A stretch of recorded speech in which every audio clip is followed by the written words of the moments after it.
We are officially entering the most exciting, chaotic, and pivotal time of the year for the Atlanta Falcons. The Kevin Stefanski era has begun, the ink is dry on his contract, and now the real work starts. We aren't just looking at a new head coach, we are looking at a complete philosophical shift for this franchise. And when a coach like Stefanski arrives, he doesn't come alone.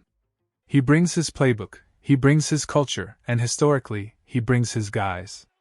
I have identified 4 specific players, former Stefanski disciples, who could follow him from Cleveland to Atlanta and completely transform our roster this offseason. We are talking about massive names, controversial trades, and the kind of moves that turn a pretender into a contender overnight.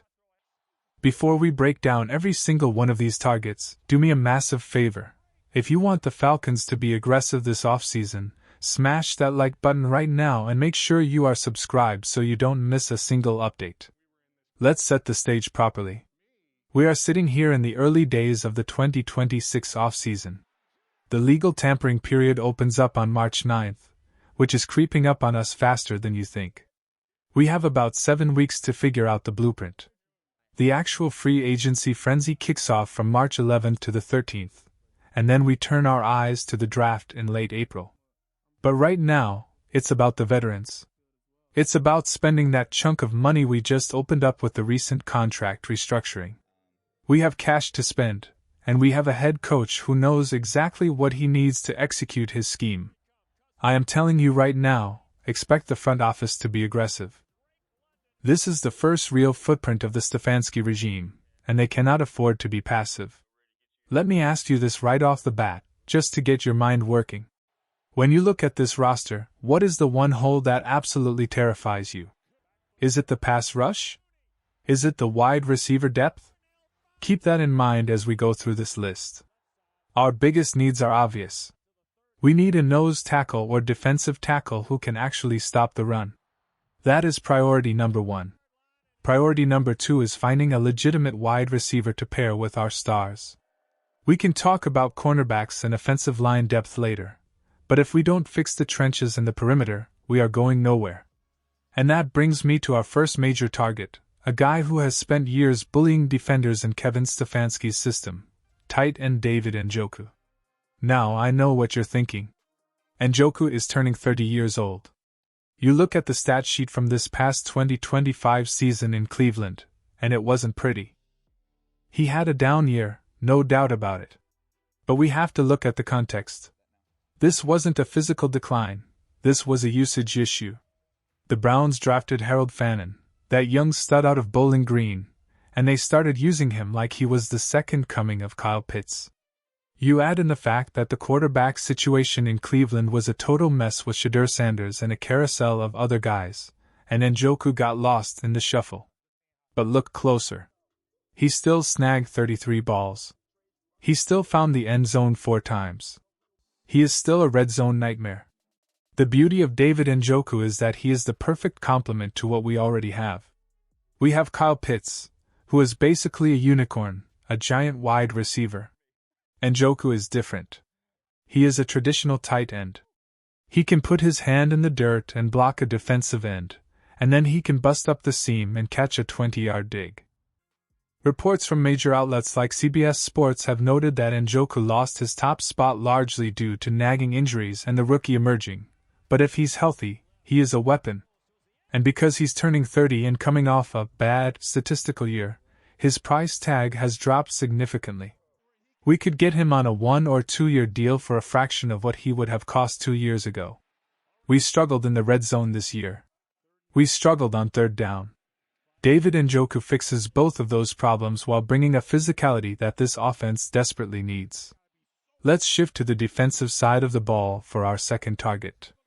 If we are serious about stopping the run, we need to make a call to Shelby Harris. This is a guy I have banged the table for before. Yes, he is an older player. He's in that 33, 34-year-old range. He is not a long-term solution. You aren't signing Shelby Harris to be a cornerstone for the next 5 years. You are signing him to be a mercenary. You sign him to a 1-year, prove-it, deal, maybe 2 years max. Look at the production he put up even at his age. 32 tackles, 7 tackles for loss, and a sack. He still has that savvy veteran presence. He is an anchor. Think about that stretch in the middle of the season, from roughly week 3 to week 13, where our run defense was just getting gashed every single Sunday. It was painful to watch. We need a guy who can plug right into the middle of that line and just eat space. Shelby Harris is that guy. He knows the system, he plays with a mean streak, and he buys us time to develop younger talent. It's a low-risk, high-reward move that instantly raises the floor of our defense. This brings me to the question of the day, and I want to hear from every single one of you in the comments section. We are talking about former Stefanski players, but if you could steal any one free agent from around the entire NFL this offseason, doesn't matter the team, who is your dream signing for the Atlanta Falcons? Drop that name below. I want to see who you guys are targeting. Now let's get controversial. Our third target is going to ruffle some feathers, but hear me out. We need to talk about Nick Chubb. I know. We have Bijan Robinson. He's the best back in the league. We love Tyler Allgeier. But here is the reality we have to face. Tyler Allgeier might be gone. He had a fantastic year, and he has earned the right to go out and get paid. If another team offers him a bag that we can't match, or if he just wants to be a featured starter somewhere else, he walks. And if he walks, we have a massive void at the RB2 spot. Enter Nick Chubb. This is a Kevin Stefanski favorite. This is a guy who embodies toughness. And if you look at the numbers from this past season, Nick Chubb and Tyler Allgeier were almost identical. Chubb had about 20 fewer carries, but he was only 8 yards short of Allgeier's total rushing yards. He averaged more yards per carry. His PFF grade was almost exactly the same. Yes, Allgeier scored more touchdowns, but in terms of efficiency and effectiveness, Nick Chubb is still an elite ball carrier. If we lose our hammer in Allgeier, bringing in Nick Chubb to pair with Bijan gives us the scariest backfield in the NFL. It's a luxury move, maybe, but it's one that ensures our ground game doesn't miss a beat. Finally, we have to talk about the wide receiver position, and this one is a bit more complicated because technically, he isn't a free agent. We would have to trade for him. I am talking about Jeudy. Now take a deep breath, because I know the reaction. Jeudy? The guy with the drops?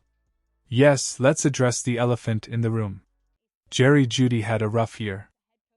10 drops. That is inexcusable. That is top 3 in the league for drops. He only had 2 touchdowns. On the surface, it looks like a disaster. But you have to peel back the layers. Why did he struggle? Look at who was throwing him the football. In 2025, he was catching passes from a rotation of rookies like Dylan Gabriel and Shedeur Sanders, or an aging Joe Flacco. It was inconsistent. It was messy. Compare that to 2024 when he had Jameis Winston slinging the rock. The difference in production is night and day. If you put Jeudy in an offense with a stable quarterback situation, whether that's Kirk Cousins or Michael Penix Jr., you are going to see the 2024 version of Jeudy, not the 2025 version. We are desperate for a WR2. Darnell Mooney is likely walking out the door. If he leaves, who is next up? David Sills? Come on. That is not a serious depth chart for a playoff team.